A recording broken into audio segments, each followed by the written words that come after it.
അസ്സലാമു അലൈക്കും വറഹ്മത്തുള്ളാഹി. ബിസ്മില്ലാഹിർ റഹ്മാനിർ റഹീം.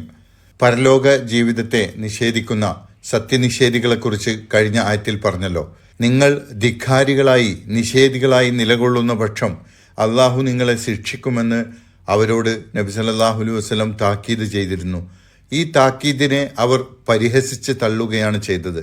നീ ഞങ്ങളെ ശിക്ഷ പറഞ്ഞ് പേടിപ്പിച്ചു കൊണ്ടിരിക്കുകയാണല്ലോ, എന്നിട്ട് എവിടെ നീ ഭീഷണിപ്പെടുത്തിക്കൊണ്ടിരിക്കുന്ന ആ ശിക്ഷ, അതൊന്ന് വേഗം കൊണ്ടുവാ എന്ന് പരിഹാസത്തോടെ അവർ നബി സല്ലല്ലാഹു അലൈഹി വസല്ലമയോട് പറയുമായിരുന്നു.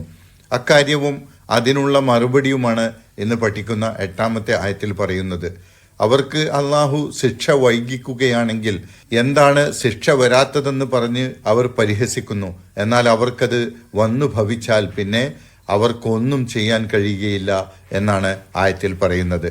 യഥാർത്ഥത്തിൽ ശിക്ഷ വൈകിക്കുന്നതിലൂടെ അള്ളാഹു അവർക്ക് നന്നാവാനുള്ള അവസരം നൽകുകയാണ് എന്ന കാര്യം മനസ്സിലാക്കാൻ, അല്ലെങ്കിൽ അള്ളാഹുവിൻ്റെ കാരുണ്യമാണത് എന്ന് മനസ്സിലാക്കാൻ അവർക്ക് സാധിക്കുന്നില്ല.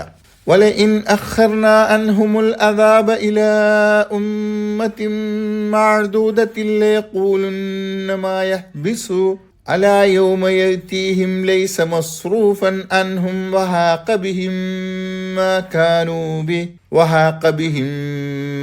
كَانُوا بِهِ يَسْتَهْزِئُونَ.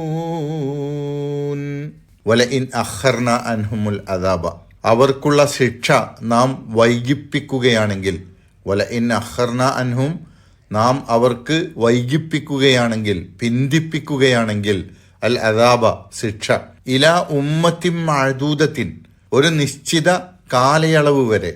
ഉമ്മത്ത് എന്ന് പറഞ്ഞാൽ സാധാരണ ഒരു സമൂഹം എന്ന അർത്ഥത്തിൽ ഉപയോഗിക്കുന്നതാണ് നമുക്ക് പരിചയമുള്ളത്.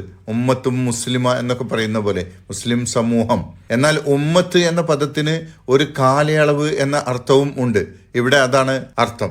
മഅദൂദത്തിൻ എന്ന് പറഞ്ഞാൽ നിശ്ചയിക്കപ്പെട്ട, കണക്കാക്കിയ എന്നാണ്. അള്ളാഹു കണക്കാക്കിയ ഒരു സമയം വരെ അള്ളാഹു അവരുടെ ശിക്ഷ വൈകിപ്പിക്കുന്ന പക്ഷം ലയഖൂലുന്ന, അവർ പറയുക തന്നെ ചെയ്യുന്നു, മാ യഹ്ബിസുഹു, എന്താണ് അതിനെ തടഞ്ഞു വെക്കുന്നത്, ശിക്ഷ എന്താണ് വരാത്തത് എന്ന്. ശിക്ഷ എന്നൊക്കെ വെറുതെ ഭീഷണിപ്പെടുത്തുകയാണ്. അതൊന്നും ഉണ്ടാവില്ല, അതിനൊന്നും ആർക്കും സാധിക്കുകയില്ല. ഇനി ഉണ്ടായാൽ തന്നെ ഞങ്ങളെ അതൊന്നും ബാധിക്കുകയില്ല, ഞങ്ങൾ രക്ഷപ്പെടുക തന്നെ ചെയ്യും എന്ന ധ്വനിയിൽ പരിഹാസത്തോടു കൂടിയാണ് മാ യഹ്ബിസുഹു, എന്താണ് അതിനെ തടഞ്ഞു വെക്കുന്നത്, എന്താണത് വരാത്തത് എന്ന അവരുടെ ചോദ്യം. എന്നാൽ അള്ളാഹു ശിക്ഷ വൈകിപ്പിക്കുന്നത് അവർക്ക് വീണ്ടും വിചാരം ഉണ്ടാവാൻ വേണ്ടിയാണ്, അവർക്ക് സ്വയം നന്നാവാനുള്ള അവസരം ഉണ്ടാക്കാനാണ്. അതുകൊണ്ട് ഗുണവും ഉണ്ടായിട്ടുണ്ട്. മക്കയിലെ സത്യനിഷേധികൾ അധികം ആളുകളും പിൽക്കാലത്ത് ഇസ്ലാമിലേക്ക് കടന്നു വരികയുണ്ടായി എന്നത് നമുക്ക് അറിയുന്ന കാര്യമാണല്ലോ. അത് ശിക്ഷ വൈകിപ്പിച്ചത് കൊണ്ടുണ്ടായ ഗുണമാണ്. അവർക്ക് അള്ളാഹു ശിക്ഷ വൈകിപ്പിച്ചിട്ടില്ലായിരുന്നുവെങ്കിൽ അവർക്ക് ഇസ്ലാമിലേക്ക് കടന്നു വരാനുള്ള അവസരം നഷ്ടപ്പെടുമായിരുന്നു. അപ്പോൾ അള്ളാഹുവിനറിയാം എപ്പോഴാണ് ഒരു സമൂഹം ഒരിക്കലും സത്യവിശ്വാസത്തിലേക്ക് കടന്നു വരികയില്ല എന്ന അവസ്ഥ ഉണ്ടാവുന്നത്. ആ സമയത്താണ് അള്ളാഹു അവരെ ശിക്ഷയിലൂടെ പിടികൂടുന്നത്. തുടർന്ന് അവരുടെ പരിഹാസത്തിന് മറുപടി പറയുകയാണ്, അലാ യൗമ യഅ്തീഹിം, അറിഞ്ഞുകൊള്ളുക, അവർക്കത് വരുന്ന ദിവസം, അവർക്ക് ആ ശിക്ഷ വരുന്ന ദിവസം, ലൈസ മസ്റൂഫൻ അൻഹും, അതവരിൽ നിന്ന് ഒഴിവായി പോവുകയില്ല. ലൈസ മസ്റൂഫൻ എന്ന് പറഞ്ഞാൽ തിരിച്ചുവിടപ്പെടുന്നതല്ല, അവർക്കതിൽ നിന്ന് രക്ഷപ്പെടാൻ കഴിയില്ല എന്നർത്ഥം. വഹാഖ ബിഹിം, അവർക്ക് വന്ന് ഭവിക്കുക തന്നെ ചെയ്യും.